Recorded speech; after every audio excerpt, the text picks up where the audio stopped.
प्रदोष व्रत में नमक का सेवन वर्जित होता है। कारण, क्या कारण होता है? उसका एक कारण माना गया है, नमक की वर्जितता। जिस समय पर एक नगर में एक ब्राह्मणी रहती थी, बहुत भाव से सुनिएगा, प्रदोष व्रत नमक को त्यागने का भाव। प्रदोष व्रत की किताब में भी मिल जाएगा आपको, आप पढ़ेंगे तो सुना होगा आपने। एक ब्राह्मणी रहती थी एक नगर में, उसका पति नहीं था, छोटा सा बालक एक साथ में रहता, छोटा सा बालक। अब ब्राह्मण के घर की धर्म पत्नी है, ब्राह्मण कर्मकांड करने वाला, पूजन करने वाला, पाठ करने वाला, अनुष्ठान करने वाला, पूजन करने वाला, मंत्र जाप करने वाला, भगवत भक्ति में डूबने वाला। ब्राह्मण तो चले गया, ब्राह्मणी बच्चे के साथ रह रही है। क्या करे वो? अकेली निवास कर रही है, अकेली रह रही है। और ब्राह्मणी बच्चे के साथ भ्रमण करती रहती, घूमती, कहीं कहीं दर दर जाकर कुछ भिक्षा को मांग कर लेकर आ जाती। और भिक्षा लाने के बाद में उस भिक्षा को जब लेकर आती तो अपने बच्चे को भी खिलाती और स्वयं भी उसका पान करती। एक दिन ब्राह्मणी भ्रमण करते करते प्रदोष काल के समय पर शिव मंदिर में प्रवेश करी। प्रदोष काल के समय पर, और शंकर मंदिर में जब प्रवेश करा, प्रदोष काल किसको कहते हैं? सूर्य अस्त हो रहा हो, रात्रि प्रवेश कर रही हो, दोनों का जब मिलन हो रहा हो वो प्रदोष काल कहलाता है। दोनों का जब मिलन हो रहा,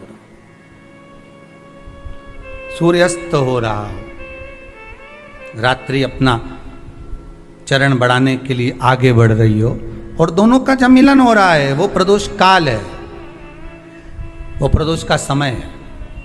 ब्राह्मणी मंदिर में प्रवेश कर रही। जब ब्राह्मणी मंदिर में प्रवेश करी, मंदिर के अंदर पहुंची, प्रदोष काल का समय था, प्रदोष का समय चल रहा था। और प्रदोष काल के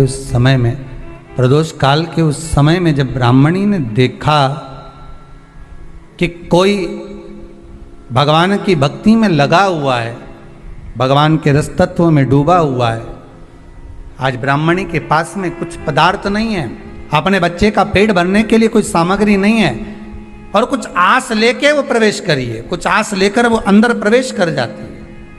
कोई ऋषि की पत्नी, कोई ब्राह्मण जन की अर्धांगिनी उस प्रदोष के समय पर शंकर का अभिषेक पूजन कर रही थी, भगवान शिव की आराधना कर रही थी, भगवान की भक्ति में डूबी हुई थी। जब भगवान शिव की आराधना में डूबी हुई है, आराधना कर रही है, ये कुछ पाने के लिए चली गई, ये कुछ पाने के लिए गई, और इसके मन में आया कि मुझे भोजन का कोई पदार्थ मिल जावे, मुझे कुछ भोजन मिल जावे, और जब मुझे भोजन मिल जाएगा तब मैं जो पाऊंगी अपने बच्चे को भी पाऊंगी। पर जिस मंदिर में वो प्रवेश करी थी, जहाँ पर नारी पूजन कर रही थी शंकर की प्रदोष काल में, वहाँ पर पड़ी हुई कुछ वस्तु को इस ब्राह्मणी ने मांग लिया। मेरे बालक को बहुत भूख लगी है, मेरा बच्चा बड़ा भूखा है, इसके भोजन के लिए थोड़ी सी सामग्री दे दीजिए, इसके भोजन के लिए थोड़ा सा कुछ रस तत्व दे दीजिए। उसने उठाया थोड़ा सा पदार्थ, कुछ जो उसके पास में था वो दिया।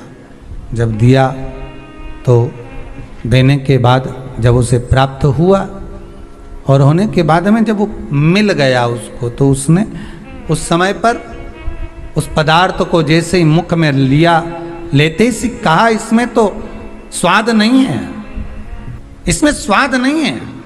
उस ब्राह्मणी ने बड़ा सुंदर एक संवाद कहा। घर का जो बड़ा होता है ना, घर का जो भयो होता है, घर का बुजुर्ग जो होता है, घर का जो प्रथम स्थल प्राप्त करने वाला, मेन कुर्सी पर, अच्छी जगह पर जो बैठने वाला होता है ना, ब्राह्मणी कहती है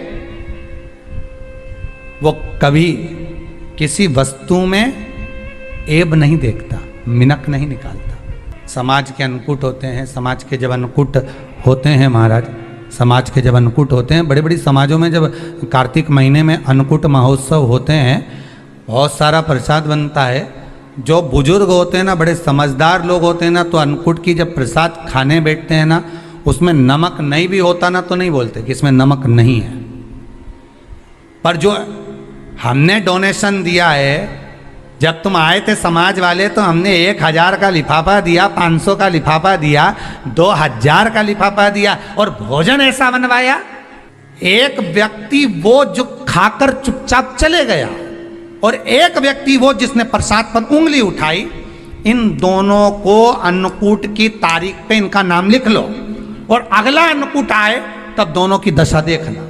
एक जो चुपचाप खाकर चले गया, भगवान के प्रसाद को प्रसाद मानकर, प्रभु का दर्शन मानकर लेकर चले गया, वो उन्नति की सीढ़ी पर चढ़ता चले गया और जो मिनक निकालता रहा वो साल भर खटर पटर की जिंदगी जीता रहा।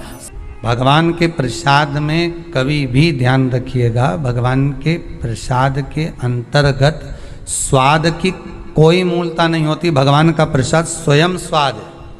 भगवान के प्रसाद में नमक नहीं देखना, मिर्ची नहीं देखना, भगवान के प्रसाद में शक्कर नहीं देखना, भगवान के प्रसाद में कुछ ये नहीं देखना कि कितना माल डला, कितना घी, कितना बादाम, कितना काजू, कितना इलायची डला। हाँ, यहां तक शास्त्र कहता है कि भगवान का प्रसाद अगर बन रहा है तो उसकी सुगंध भी नहीं ली जाती है महाराज। यहां तक शास्त्र कहता है। जब तक भगवान उसको पानी ले तब तक उसका सुगंध भी नहीं ली जाती। और कई कई जगह तो भगवान को प्रसाद अगर सूखा सामान हाथ में आ गया, इलायची कैसी है, मंदिर के अंदर जाने वाली है भगवान को डलने के लिए, लाओ यार किसकी दुकान से आई इलायची बताओ, इलायची तो 25 बार सूंघा, हाँ हाँ अच्छी है, अब सूंघ लिया तो भगवान इसको स्वीकार करेगा क्या? अरे जम के तो बोलो। एक फूल तुमने बगीचे से तोड़ा और सोचा इसमें पहले मैं सूंघ लेती हूं, इसमें स्वाद है कि नहीं, इस फूल में गंध है कि नहीं, इसमें सुगंध है कि नहीं, और फूल सूंघ लिया, उसके बाद तुम भगवान को देखो, भगवान स्वीकार करेगा नहीं। कई कई घरों में तो हंडी से दाल चलाती जाए ने हाथ में डाल के। महाराज ब्राह्मणी ने जैसी मुख में लिया थूक दिया। ये श्रेष्ठ नहीं है। जो ऋषि की पत्नी अंदर पूजन कर रही थी प्रदोष काल, उसने कह दिया, आपका चेहरा बता रहा है कि आप ब्राह्मण की धर्म पत्नी, पर आज आप दर दर जाकर अगर भिक्षा मांग रही हो, दर दर जाकर अगर भीख मांग रही हो, दर दर जाकर भिक्षा को मांग रही हो, तो इसमें आपके पति का दोष नहीं है, दोष आपका है। क्योंकि आप भगवान के प्रसाद में भी जो स्वाद देखी थी ना, ये आपका एक जन्म का नहीं है, ये ना जाने कितने जन्म का है। ब्राह्मणी के मस्तिष्क में बैठ गया, ब्राह्मणी के उस वो कहा ना, वो बक्कल में नहीं अक्कल में बैठ गया कि ये स्वाद नहीं देखना। इसलिए प्रदोष व्रत के अंतर्गत ब्राह्मणी ने उस दिन से विचार कर लिया कि जैसे आप पूजन कर रही हो, जैसे आप अर्चना कर रही हो, जैसे आप आराधना कर रही हो, ऐसी आराधना, ऐसी पूजन, ऐसी भक्ति मैं भी करूँगी, ऐसी आराधना मैं भी करूँगी। अब मैं स्वाद नहीं देखूंगी। तो प्रदोष व्रत करने वाले को ध्यान रखना चाहिए कि नमक का सेवन ना करे, भोजन ना करे, फलाहार करिए, फल का आहार करिए, प्रयास करिए। और यदि आपने व्रत का ले लिया भोजन का कि हम तो एक टाइम फलाहार करेंगे, एक टाइम भोजन करेंगे, ऐसा भी कई लोग प्रदोष ले लेते हैं, तो वो बात आपकी है, आप तक रखो, ठीक है, अपने मन तक। ठीक है, बाबा आपकी मनोकामना पूर्ण करे, वो भी भाव रखो। अरे भगवान को धन्यवाद दो कभी कभी कि तूने अच्छे घर में पैदा किया, अच्छा परिवार दिया, अच्छा पति दिया, अच्छी पत्नी दी, अच्छे बच्चे दिए, अच्छा कुटुंब दिया, घर दिया, दुकान दी, जमीन जायदाद दी, शरीर अच्छा दिया, हाथ पैर आंख नाक मुंह सब बढ़िया दिया, एक के भी निपटा के नहीं भेजा तूने। मान लो एक आध निपटा के भेज देता तो क्या झगड़ा करने ऊपर जाते? एक ही कान देता और एक गायब कर देता तो यहां से चिपका देता, तो क्या कर लेते? हाथ एक देता और एक गायब कर देता तो क्या झगड़ा करने जाते ऊपर कि मुझे ऐसा शरीर दिया? नहीं।